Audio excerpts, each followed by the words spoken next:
Nós estamos lendo do Srimad Bhagavatam, com tradução e comentários, por sua divina graça, A.C. Bhaktivedanta Swami Prabhupada. Canto 1, capítulo 17, verso 13. Ó touro, tu és inofensivo e completamente honesto. Portanto, desejo todo o bem a ti. Por favor, dize-me quem é o perpetrador dessas mutilações, que caluniam a reputação dos filhos de Pritha. Significado: a reputação do reino de Maharaj Ramachandra e a dos reis que seguiram os passos de Maharaj Ramachandra, como os Pandavas e seus descendentes, jamais serão esquecidas, porque em seus reinos os seres vivos inofensivos e honestos nunca ficavam em apuros. O touro e a vaca são os símbolos dos seres vivos mais inofensivos, porque mesmo o excremento e a urina desses animais são utilizados para beneficiar a sociedade humana. Os descendentes dos filhos de Pritha, como Maharaj Parikshit, temiam perder suas reputações. Mas nos dias atuais, os líderes não têm nenhum receio de matar esses animais inofensivos. Nisso repousa a diferença entre o reino daqueles reis piedosos e os estados modernos, governados por líderes executivos irresponsáveis e sem conhecimento dos códigos de Deus. Verso 14. Qualquer pessoa que faça seres vivos inofensivos sofrerem deve temer-me em toda e qualquer parte do mundo. Refreando os canalhas desonestos, beneficiamos automaticamente os inofensivos. Significado: os canalhas desonestos florescem por causa dos covardes e impotentes líderes executivos do Estado. Mas quando os líderes executivos são fortes o bastante para reprimir todas as espécies de canalhas desonestos em qualquer parte do Estado, certamente eles não podem florescer. Quando os canalhas são punidos de maneira exemplar, automaticamente segue-se toda a boa fortuna. Como foi dito antes, é dever primordial do rei ou líder executivo proteger sob todos os aspectos os cidadãos pacíficos e inofensivos do Estado. Os devotos do Senhor são pacíficos e inofensivos por natureza, e, portanto, é dever primordial do Estado providenciar a conversão de todos em devotos do Senhor. Desse modo, haverá automaticamente cidadãos pacíficos e inofensivos. Então, o único dever do rei será reprimir os canalhas desonestos. Isso trará paz e harmonia em toda a sociedade humana. Verso 15. Um ser vivo arrogante que cometa ofensas ao torturar aqueles que são inofensivos será diretamente eliminado por mim, mesmo que seja um cidadão do céu com armaduras e ornatos.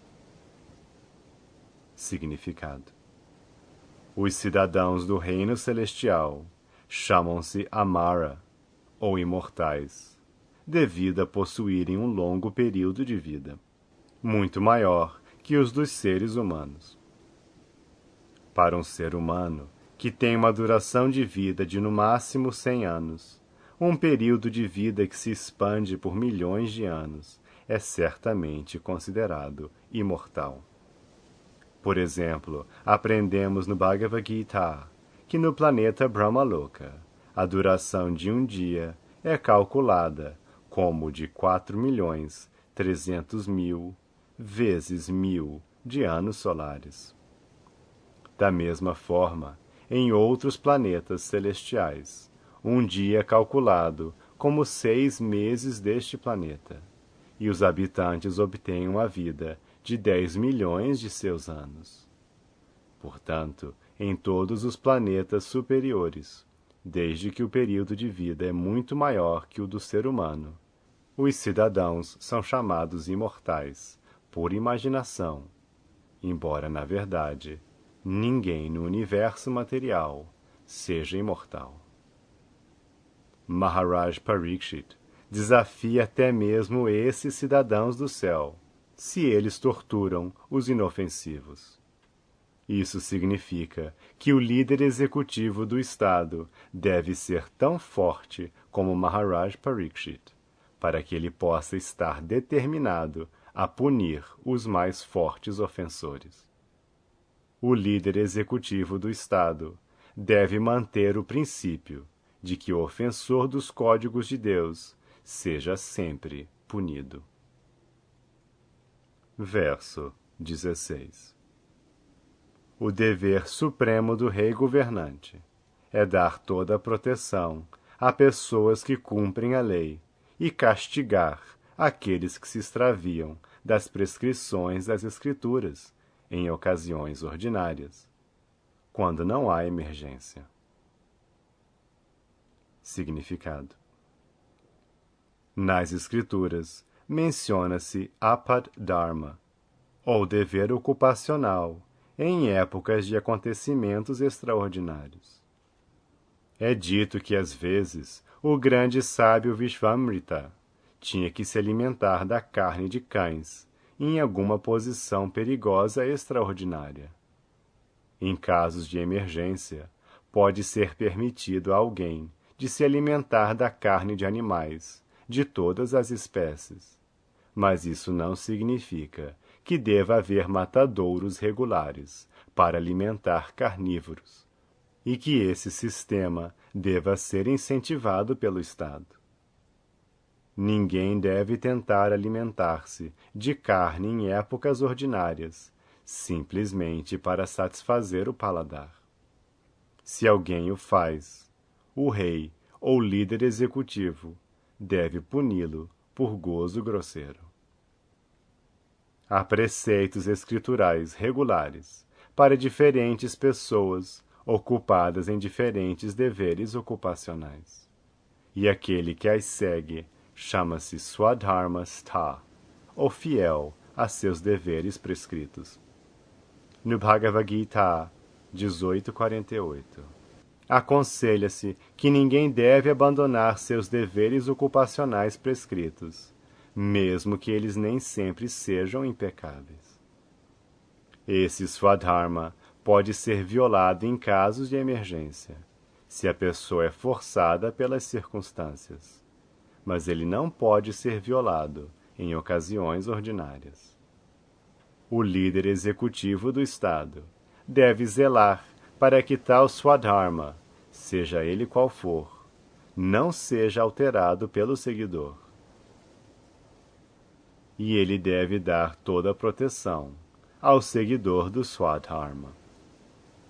O violador está sujeito à punição, em termos do Shastra, e é dever do rei cuidar para que todos sigam estritamente seu dever ocupacional, como prescrito nas Escrituras. Verso 17. A personalidade da religião disse: essas palavras que acabaste de falar são dignas de uma pessoa da dinastia Pandava. Cativado pelas qualidades devocionais dos Pandavas, mesmo o Sr. Krishna, a personalidade de Deus, executou os deveres de um mensageiro. Significado: as garantias e desafios feitos por Maharaj Parikshit não são absolutamente exageros de seu verdadeiro poder. O Maharaj disse que mesmo os cidadãos do céu não poderiam escapar de seu estrito governo, se fossem violadores dos princípios religiosos. Ele não se orgulhava falsamente disso, pois um devoto do Senhor é tão poderoso como o Senhor, em nível de igualdade, ou às vezes mais poderoso por sua graça. E qualquer promessa feita por um devoto, mesmo que normalmente seja muito difícil de ser cumprida, é adequadamente executada pela graça do Senhor. Os Pandavas, por seu serviço devocional imaculado e plena rendição ao Senhor, tornaram possível ao Senhor converter-se em quadrigário, ou às vezes em seu mensageiro. Esses deveres executados pelo Senhor, para seu devoto, são sempre muito agradáveis ao Senhor, porque o Senhor quer prestar serviço a seu devoto imaculado, cuja vida não tem outra ocupação além de servir ao Senhor, com todo amor e devoção.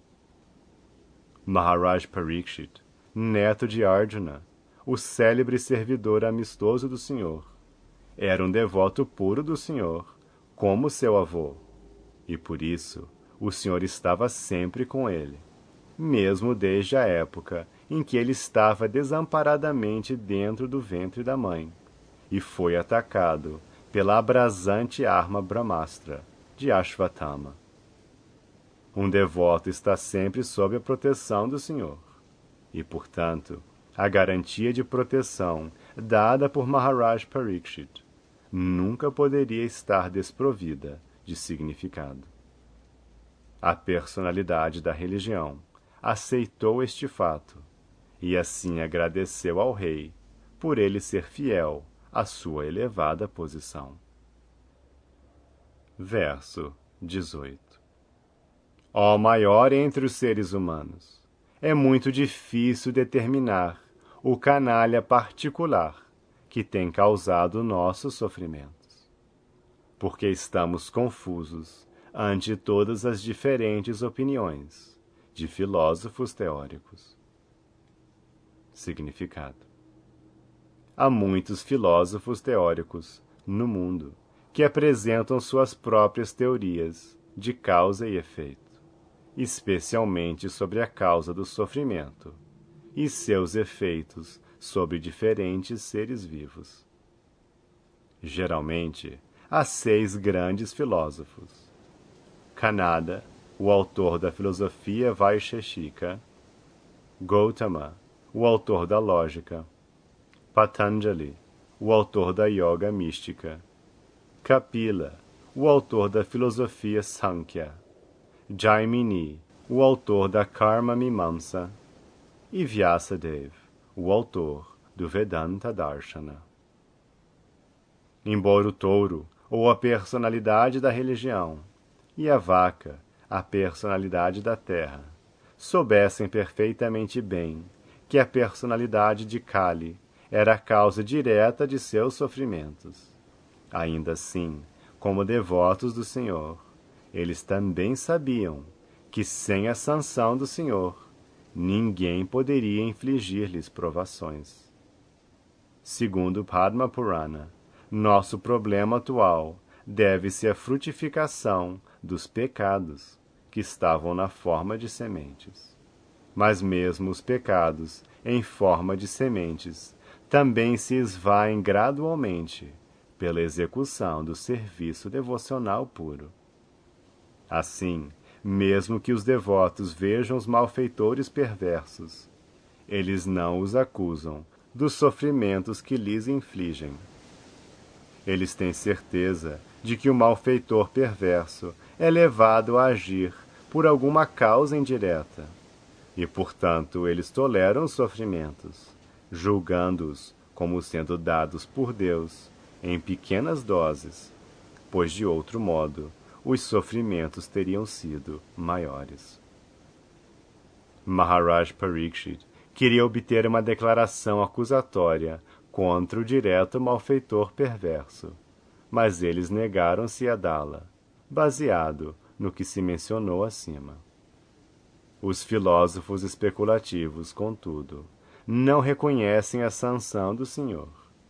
Eles tentam encontrar a causa dos sofrimentos a seu próprio modo, como será descrito nos versos seguintes.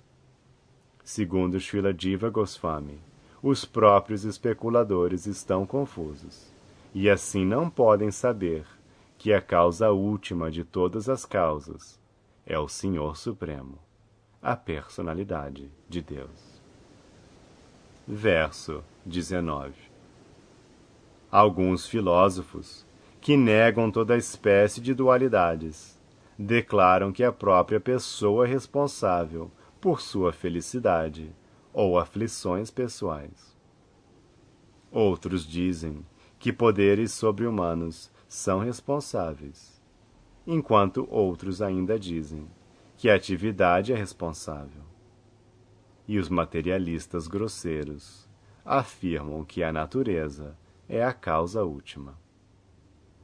Significado: como foi referido acima, filósofos como Jaimini e seus seguidores estabelecem que a atividade fruitiva é a causa fundamental de toda aflição ou felicidade, e que mesmo se há uma autoridade superior, algum poderoso Deus sobre-humano ou deuses, ele ou eles também estão sob a influência da atividade fruitiva, porque eles recompensam os resultados de acordo com nossas ações.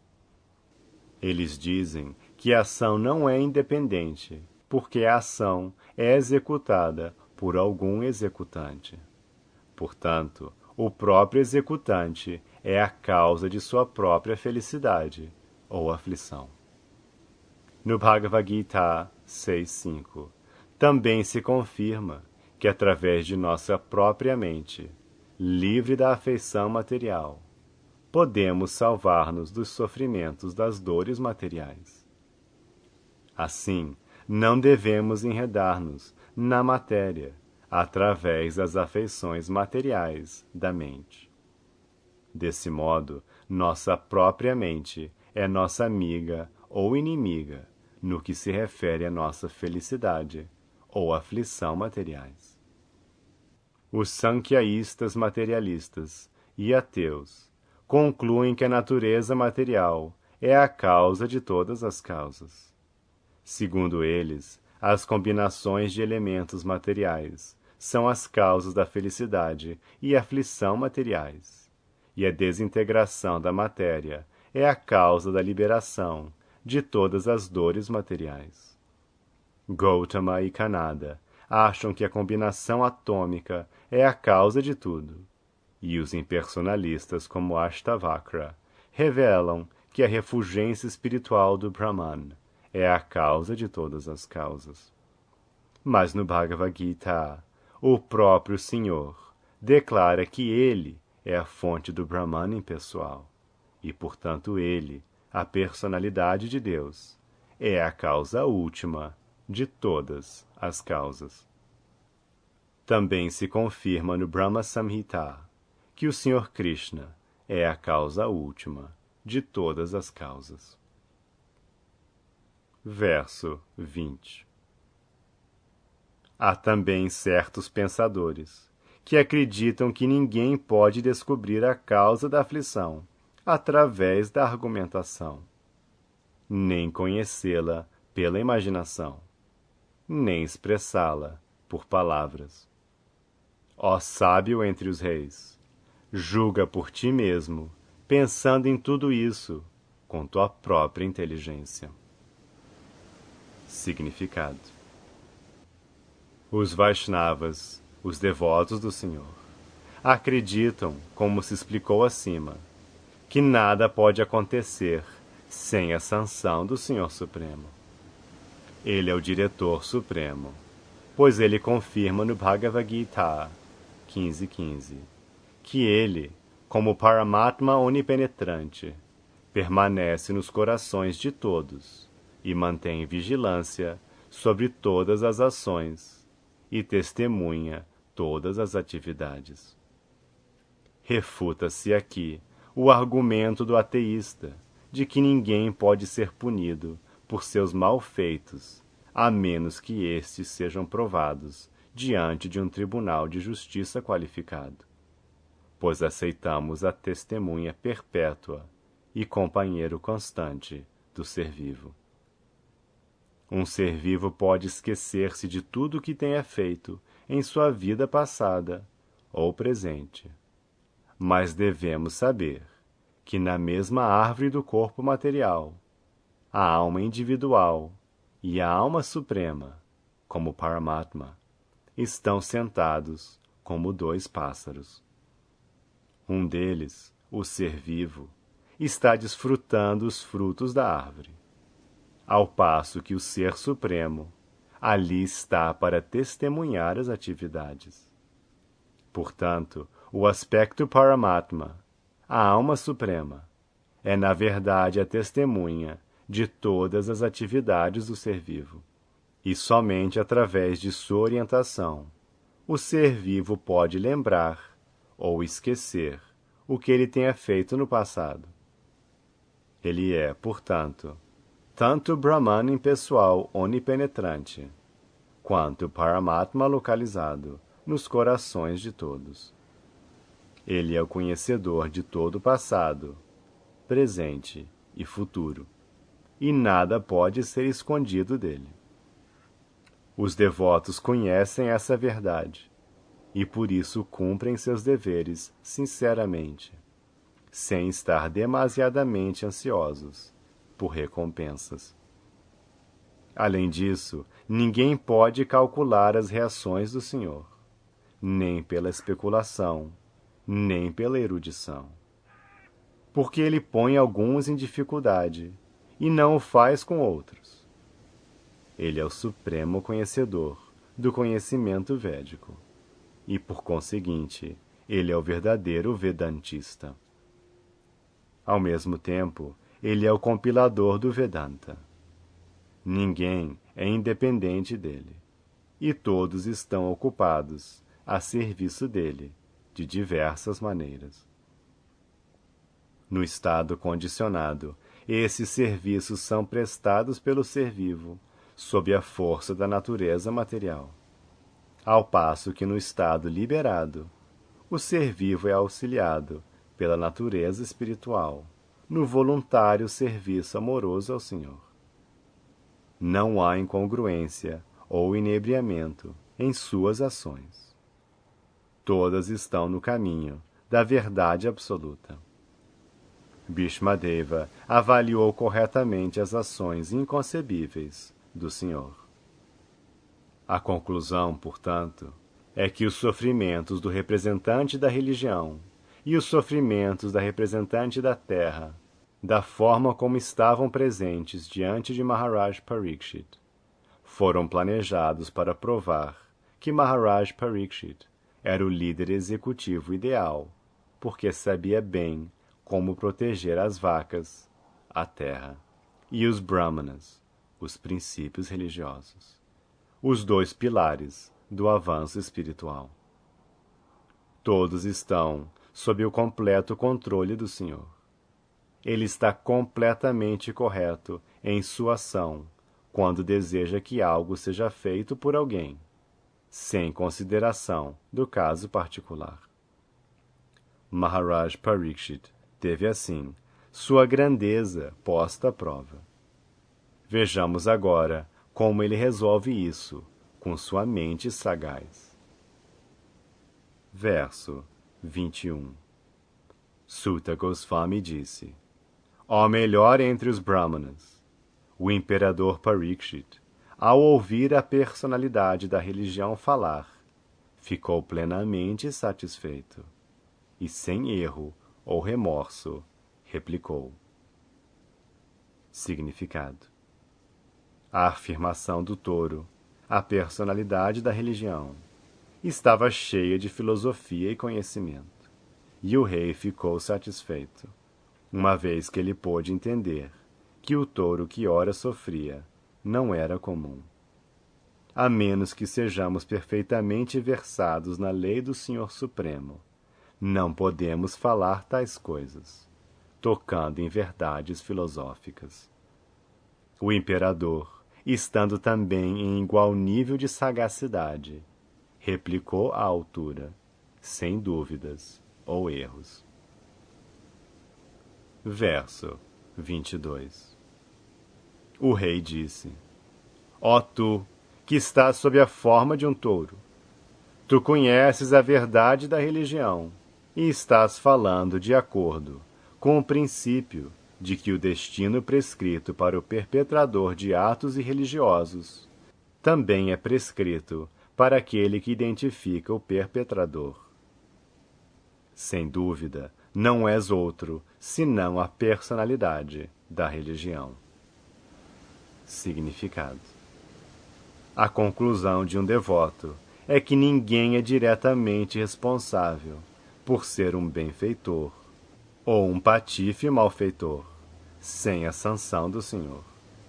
Portanto, ele não considera ninguém como diretamente responsável por tais ações.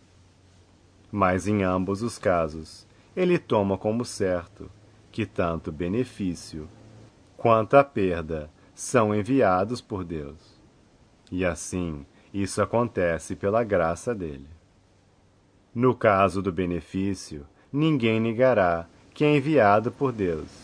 Mas no caso de perdas ou reveses, duvida-se sobre como o Senhor poderia ser tão cruel com seus devotos, a ponto de colocá-los em grande dificuldade.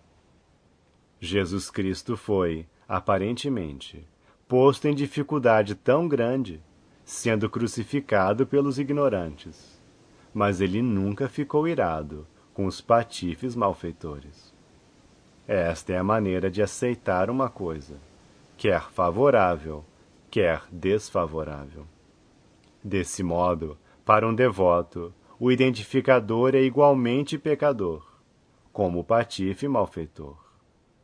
Pela graça de Deus, o devoto tolera todos os reveses.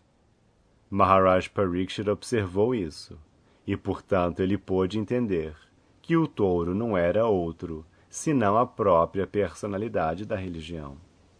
Em outras palavras, um devoto não sofre em absoluto, porque o chamado sofrimento também é a graça de Deus para um devoto que vê Deus em tudo.